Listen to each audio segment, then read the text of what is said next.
ప్రపంచంలో యుద్ధాలు ఇవన్నీ చూశారు మీరు. ఇలాంటి సమయంలో యుద్ధం జరుగుతూ ఉంది, మన ప్రేక్షక పాత్ర లేకుంటే మనం ఏం చేయాల్సిన అవసరం లేదని కొన్ని ఇంట్లో పడుకుంటే ఇబ్బందులు వస్తాయి.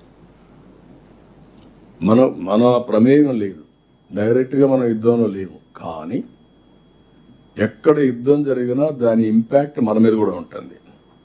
30 ఏళ్ళకు మనం ఎన్ఆర్ఐస్ని ప్రమోట్ చేశాం. మన వాళ్ళు ప్రపంచం అంతా వెళ్ళారు, అన్ని దేశాల్లో ఉన్నారు. ఇప్పుడు దీనివల్ల మొత్తం వాళ్ళు డిస్లొకేట్ అయ్యారు. వాళ్ళని సేఫ్గా తీసుకొచ్చే బాధ్యత మనం తీసుకోవాల్సిన అవసరం ఉంది. వాళ్ళని ప్రొటెక్ట్ చేయాలి.